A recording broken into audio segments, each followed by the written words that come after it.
Olá, aventureiros! Vamos falar hoje não de um filme, um quadrinho, vamos falar de um livro de mais de 2000 anos de idade, mas precisamente um trecho que gera uma história que é usada até hoje para inspirar várias histórias de terror, várias histórias de aventura.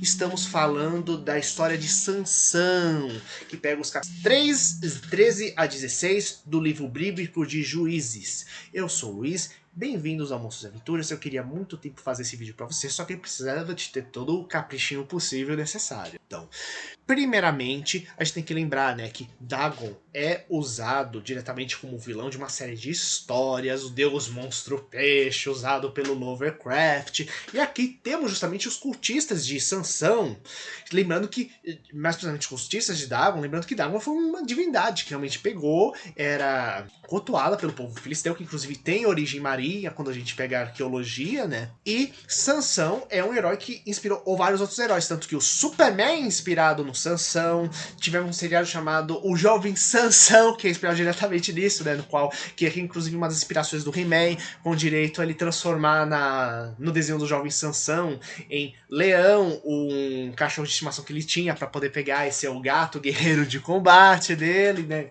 Olha só a origem do He-Man aí no meio. O coelhinho da Mônica se chama Sansão. E por aí vai. Basicamente, vários heróis que têm super força são inspirados, além do clássico Hércules da mitologia grega, que depois merece um vídeo só dele aqui, no Sansão.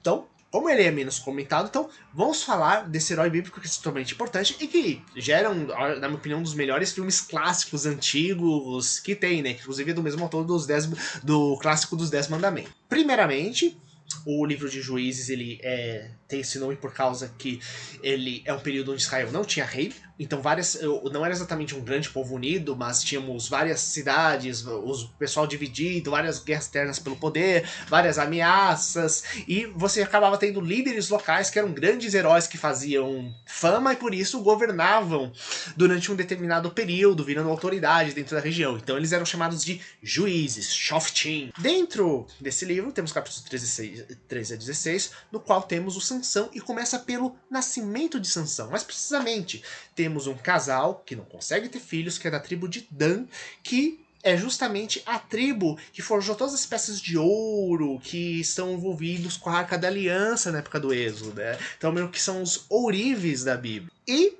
esse casal, o marido pega e promete que vai dar a criança para Deus, né, para dedicar ela, se ele pegar e tiverem um filho. Aparece duas vezes um anjo para eles, para pegar e falar isso, desde que a esposa, eles não se enchem de bebida, coma direitinho durante a gestação.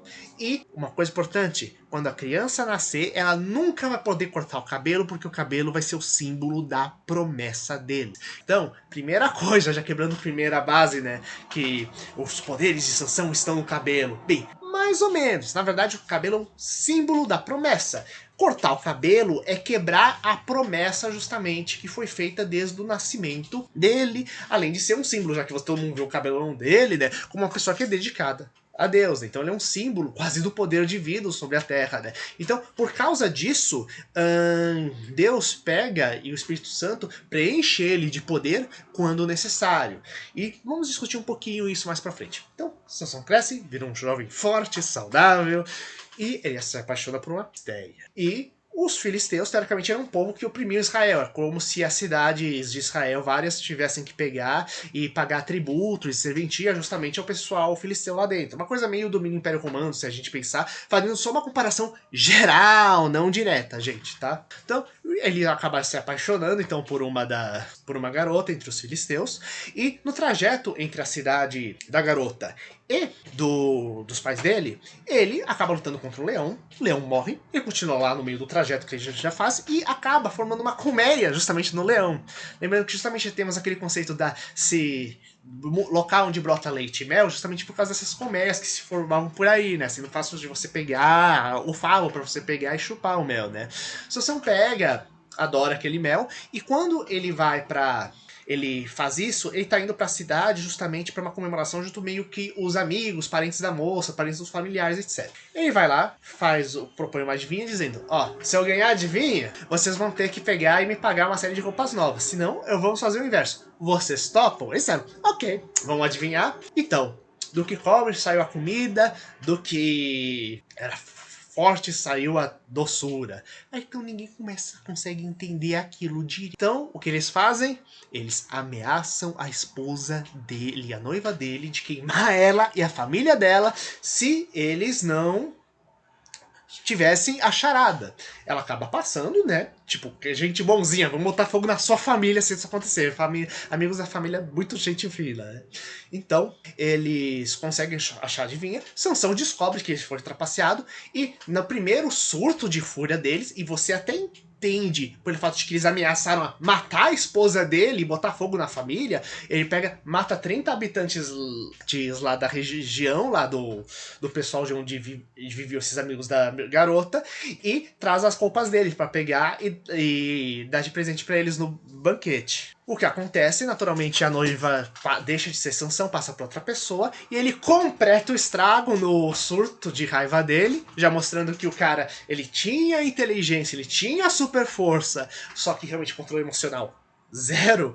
Ele pega um grupo de raposas, amarra tochas nas caudas delas e libera raposas, causando um incêndio na cidade inteira. Naturalmente, temos uma cidade inteira agora contra Sansão, que manda um exército de 1000 pessoas para caçá-lo. Ele então se refugia na cidade dos pais dele, só que eles, naturalmente, o exército ameaça destruir a cidade se eles não entregarem Sansão. Sansão então se entrega, e quando está no meio do exército dos filisteus, ele clama pela super força dele e destrói o exército inteirinho. Mata todas essas 1000 pessoas usando unicamente a queixada de um jumento. E com isso ele fica super famoso, tanto de um lado quanto de outro. Nesse meio tempo, então, os filisteus, como vamos acabar com Sansão, já que ele derrota todos os nossos exércitos? Então eles pegam uma menina chamada Dalila para seduzir Sansão, pagam para ela conseguir dar um jeito de achar qual é o segredo da super força dele. E na primeira tentativa, ele diz que é só se amarrar com 7 cordas que tá tudo bem, né? De umas cordas tipo específico. Então ele se liberta e Dalila fica super chorosa. Nossa, mas você não contou a verdade. Aí então ele fala que é outro tipo de corda, na verdade, a mesma coisa.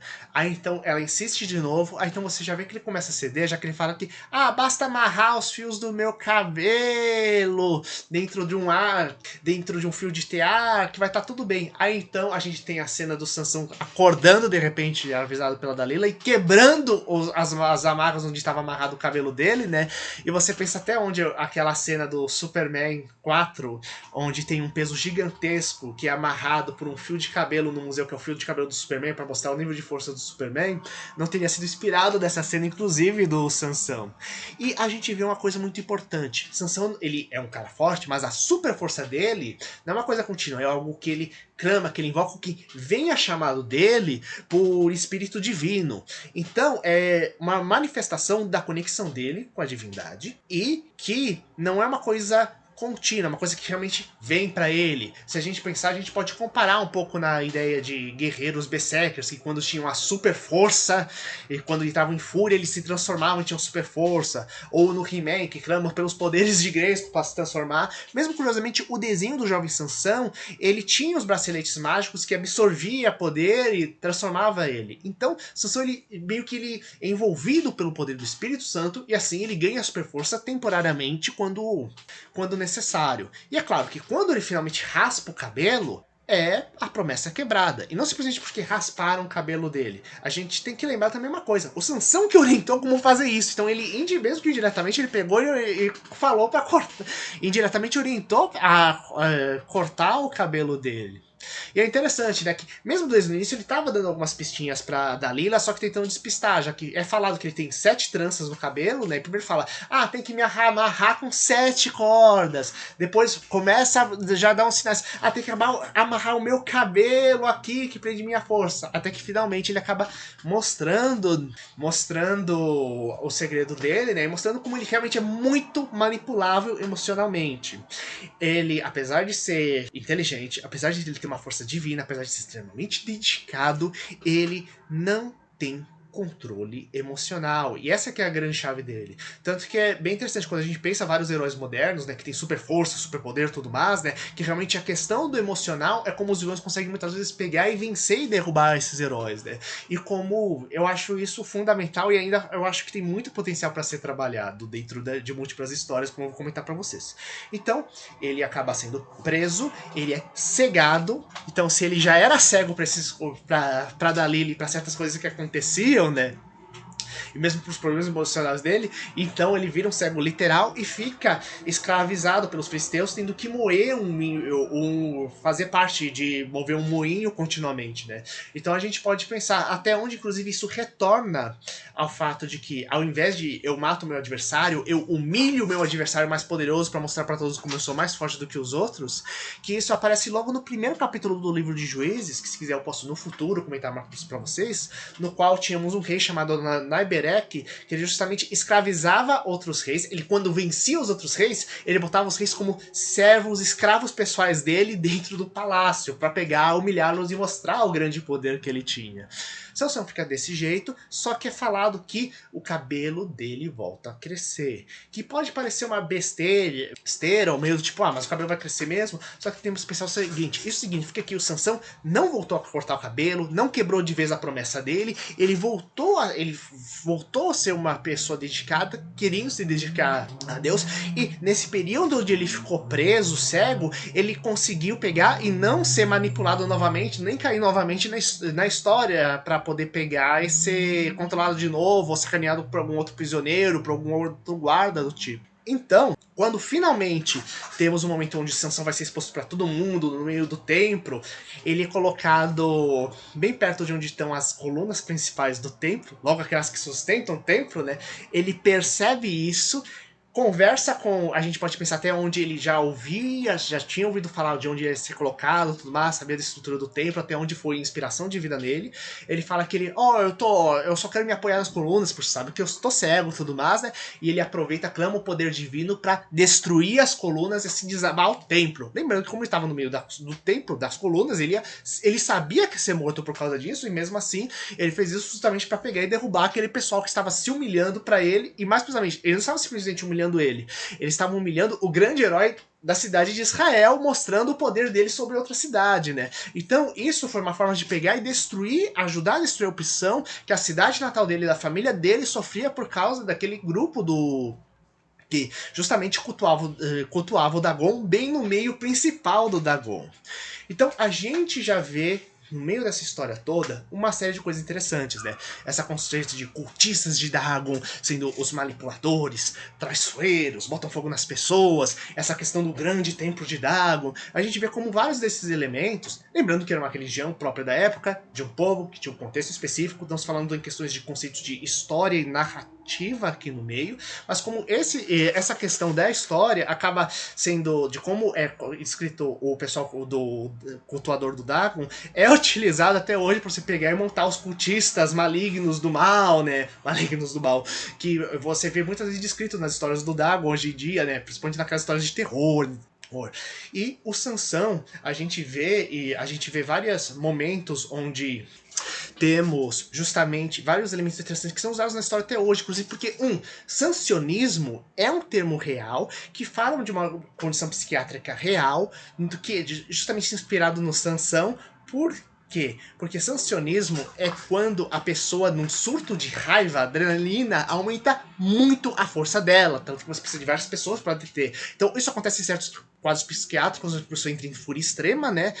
E a gente pode pensar até onde, né? Você não tem uma coisa bem semelhante àqueles guerreiros berserkers que a gente tinha no norte da Europa, né? Que em estado de fúria se transformavam. E mesmo isso acaba influenciando justamente, inclusive, no Hulk. Porque no seriado antigo de televisão, o Hulk, ele era um médico que seriado dos anos 60, 70, ele estava tentando entender qual a origem da força oculta que se manifestava nas pessoas nas condições emocionais extremas. Então ele pesquisava o sancionismo, na verdade. Então foi assim que ele se transformou no Hulk no seriado de televisão. Então a gente vê essa série de influências que se mesclam, se derivam, bem interessante, ao mesmo tempo que a gente vê vários elementos ainda que poderiam ser desenvolvidos. Por exemplo, as aventuras de Sansão tentando sobreviver cego no meio dos outros prisioneiros e ao mesmo tempo indo pouco a pouco reconstruindo o seu caminho para a divindade. A questão de que é muito falado sobre o poder de Sansão estar na cabeça, quando na verdade numa promessa que foi feita, ou na questão de que, gente, ele era de uma tribo que era muito ligada a ourives, manipulação de joias, ouros, né? Então a gente começa a ver as múltiplas possibilidades narrativas que ainda podem ser pegas e derivadas disso, né? Apesar de termos filmes incríveis como o Sansão Antigo, que Sansão e Dalila clássico, né? Que foi criado pelo mesmo autor dos 10 Mandamentos, né? Temos diversas interpretações para cinema, inclusive, né? Da história de Sansão, mas tem muitas possibilidades ainda que estão dentro, que podem ir com altas reflexões que existem dentro desse texto, já que ele mostra a pessoa que é abençoada desde pequeno com a super força, que chega a utilizar várias vezes para pegar e se dedicar a ela para defender a sua cidade, mas não desenvolve e estrutura a questão, tipo, desenvolve inteligência, desenvolve a força, mas não desenvolve a questão emocional. Então eu acho que isso gera uma série de possibilidades bem interessantes para serem desenvolvidas. E assim a gente vê quais são as bases de múltiplas histórias que são feitas nos mais diversos ramos, tanto nos monstros loucos de aventuras, que é o próprio nome do canal. E eu queria saber a opinião de vocês. Gostaram desse vídeo? Quais outras histórias clássicas vocês gostariam que eu pegasse e comentasse aqui embaixo? E esse é um vídeo muito especial que há muito tempo eu queria fazer com vocês, já que essa é uma das minhas histórias favoritas. Eu sou o Luiz, bem-vindos à aventura. Se gostaram, comentem, compartilhem e dê o seu like aqui. Então, galera, até mais.